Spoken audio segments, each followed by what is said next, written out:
Homeland Security agents took the music mogul into custody. Sean, P. Diddy Combs has been arrested and is now in federal custody. We've learned that he was taken into custody from this very hotel we are standing in front of, the Park Hyatt. The music mogul has been under mounting scrutiny since last year when a lawsuit was filed by his ex-girlfriend Cassie, accusing him of sex trafficking and years of abuse. As of right now, hi, my name is Mark Ignifilo. I'm Mr. Combs' arraignment at some point later today. It's unclear exactly what time, but as these details become known to me, I'll share them with the press. I speak to him all the time. Yeah. What's his reaction to it?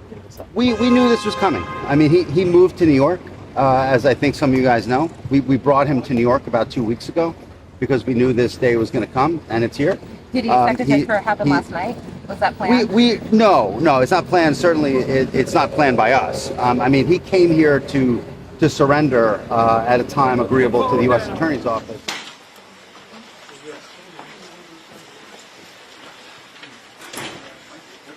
Hey everyone, my name is Damian Williams, and I'm the U.S. Attorney here in the Southern District of New York. Today I'm announcing the unsealing of a 3-count indictment, charging Sean Combs with racketeering conspiracy, sex trafficking, interstate transportation for prostitution. The indictment alleges that between at least 2008 and the present, Combs abused, threatened, and coerced victims to fulfill his sexual desires, protect his reputation, and conceal his conduct. As alleged in the indictment, to carry out this conduct, Sean Combs led and participated in a racketeering conspiracy that used the business empire he controlled to carry out criminal activity, including sex trafficking, forced labor, kidnapping, arson, bribery, and the obstruction of justice. Let me say a little bit more about the charges. The indictment alleges that Combs abused and exploited women and other people for years, and in a variety of ways. As alleged, Combs used force, threats of force, and coercion to cause victims to engage in extended sexual performances with male commercial sex workers, some of whom he transported or caused to be transported over state lines. Combs allegedly planned and controlled the sex performances, which he called freak-offs, and he often electronically recorded them. The freak-offs sometimes lasted days at a time, involved multiple commercial sex workers, and often involved a variety of narcotics such as ketamine, ecstasy, and GHB, which Combs distributed to the victims to keep them obedient and compliant. As alleged, when Combs didn't get his way, he was violent, and he subjected victims to physical, emotional, and verbal abuse so that they would participate in the freak-offs, and that Combs hit, dragged victims, at times by their hair. On one occasion in March of 2016, that conduct was captured on video and later reported in the media. Specifically, Combs kicked, dragged, and threw a vase at a victim in a Los Angeles hotel when the victim was attempting to flee. As alleged, these assaults often resulted in injuries to the victims, which took days or weeks to heal. In addition to the violence, the indictment alleges that Combs threatened and coerced victims to get them to participate in the freak-offs. He used the embarrassing and sensitive recordings he made of the freak-offs as collateral against the victims.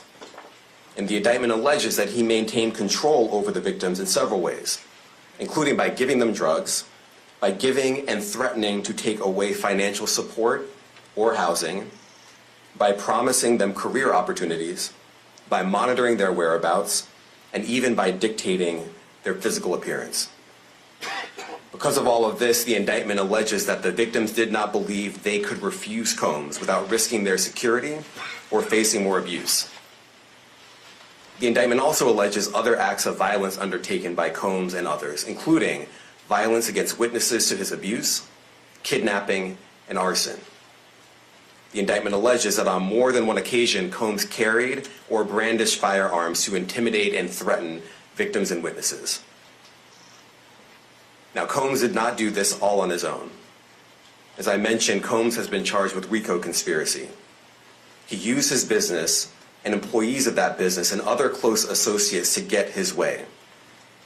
Those individuals allegedly included high-ranking supervisors in the business, personal assistants, security staff, and household staff.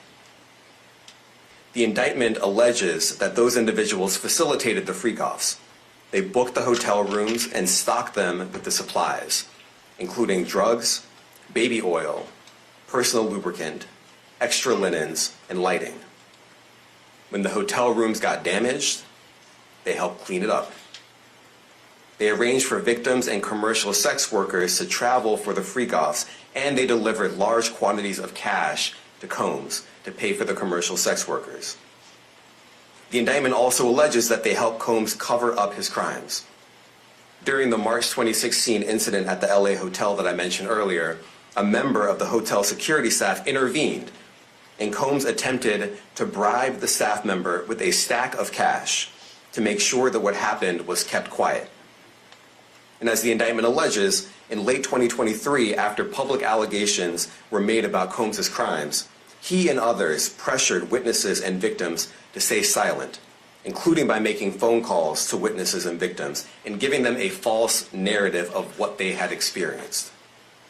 And as alleged, Combs used others to help conceal his abuse by monitoring and preventing victims from leaving a location in order to hide their injuries, or by locating and contacting a victim who had attempted to flee.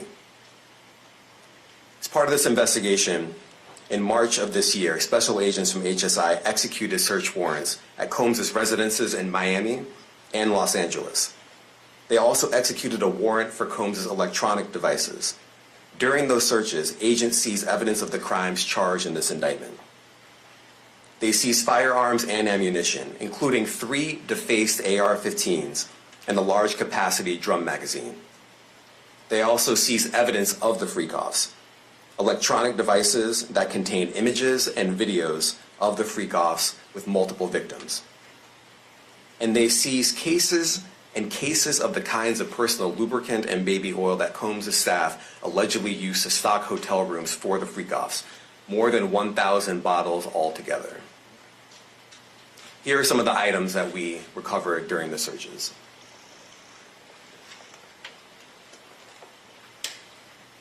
As you can see here, this is a drum magazine, large capacity, and it contains, I believe, 59 rounds. I mentioned as well that we recovered 3 AR-15s. This is a close-up shot of one of the AR-15s, and you can see right here, the serial number has been thoroughly defaced. Another picture of more ammunition and parts of 2 AR-15s right there. Today, he's been indicted and will face justice in the Southern District of New York. Second, we are not done. This investigation is ongoing. In context of this indictment and the information that was presented to the grand jury, are you able to clarify the number of victims? It's mentioned plural in the indictment, but can you specify the number of victims just for this particular indictment? And secondly, can you provide details about the alleged arson? Unfortunately, I'm not able to provide either. The number of victims, you are correct. We are intentional in saying multiple. The details of the arson incident are limited to what we have in the indictment and also the detention letter that we filed, which contains more details than the indictment does at various points, but we don't have anything more beyond that. Yo, it's Big Ant, the spokesman, man. We back. Another edition of Urban Politicians TV, UPTV. Make sure you stay on your pivot at all times, man. Had to come tap in as the official indictment and prosecution of Diddy has now begun. As y'all heard right there, was arrested yesterday in Manhattan. From what the reports are saying, he was walking around in the park with his son, King Combs. Once he got back to the hotel is when they took him into custody. Now, from what his lawyer said right there, he was prepared for this. He moved to New York to be ready and get in preparation for his surrender and everything like that. But it officially happened yesterday. And as you heard from the U.S. Attorney of the Southern District of New York, Damian Williams, they have the prosecution going now, and he read what they have in the indictment. And I had a link in the description where you can watch this in full at on AP. A lot more was discussed, and they were supposed to be holding a press conference for the outside public after this, and they probably did it by the time this video came out and everything like that. Now, I do want to say we never want to see women get abused, raped, forced to do drugs, held captive, or forced to do sex work or anything like that. We not co-signing that at all. And also, in the court of law, we have to say innocent until proven guilty until we move forward. But the official indictment came out. They are saying Diddy is looking at mandatory years on these charges. 3 counts of it, but the things that go with it and the way that they are saying he did these things, this is how it's going to work when it comes to a racketeering RICO type charge and everything. When you get others involved, there's money being exchanged, cash, and they have a paper trail for it. And if they can bring this paper trail into court, that's just how this game is going to go. That's what they need for a RICO. Enterprise, a corporation, other people working under somebody, you giving orders, you having a team, making phone calls, getting sex workers, providing drugs, providing alcohol and other things to get these things done. If they have you on documentation, forcing, threatening, and you keep hearing them reference that incident with Cassie in the hotel, that's most definitely going to be coming up into this, that they will show the courtroom. They will show the jury. This is what he's capable of if you don't do what he wants you to do. I'm just telling y'all how they going to do it. I don't make the rules. I don't create these laws. But in the court of law, how it works is it's on the jury if you decide to take it to trial. What the jury will see right there. Oh, we have him doing this. He made this phone call. Supposedly after everything came out with the lawsuit, he made other phone calls. Always know that a paper trail is left. When you see Homeland Security, they are always able to go up into databases, deleted text messages, deleted calls, deleted DMs, anything on the internet. Homeland Security can pull that up because when you delete things, the database saves it to a server and everything like that. But from what they say, they found footage of these freak-offs, and then they have the other things in the conspiracy and a RICO charge that would say the picture they trying to paint. You have a stored up baby oil, and if they have footage of a freak-off, and you have the baby oil, and this is just crazy talking about this, but if they have footage of a freak-off and there is storage of the baby oil that they see being used in a freak-off, they can see you in a freak-off giving people drugs, and they put all this together in one, it's gonna look very bad in the courtroom. That just is what that is. Now the arson case came up as well. That's another thing in the such. Then you see the gun charges he has that got tied into it also. What they're going to say is, as Damien said right there, we are saying that he used these weapons to threat and put fear in some of these victims that he was using. They said plural, meaning multiple victims. They have been getting testimony behind the scenes and everything like that. And when they say these weapons right here, this right here would be a charge that if he could just get the weapons charges by itself, I'm pretty sure he would prefer that any day. Not to be disrespectful to anything anybody going through or nothing like that.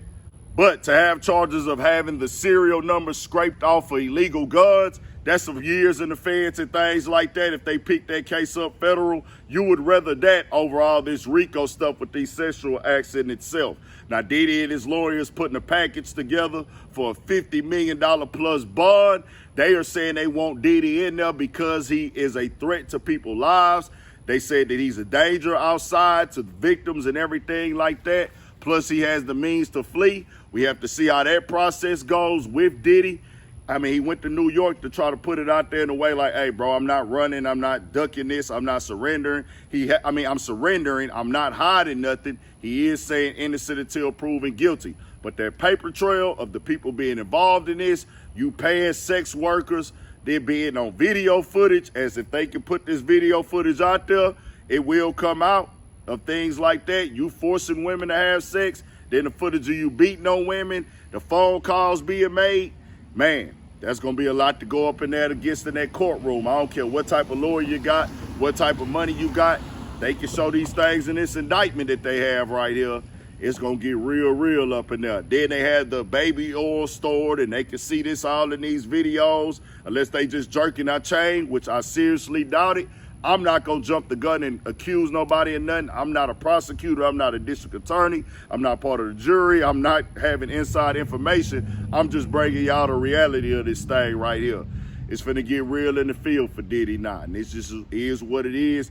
This is how the game go at times. When you're out here doing certain things, you got to know the ramifications, you got to know the consequences. If you're forcing anybody to do things, or if you just running any type of sex ring, you better probably go ahead and get full consent. You better not try to force nobody to do nothing, and you better not be on camera putting your hands on nobody. Some people lead these freaky lifestyles, and they do it by choice, not by force.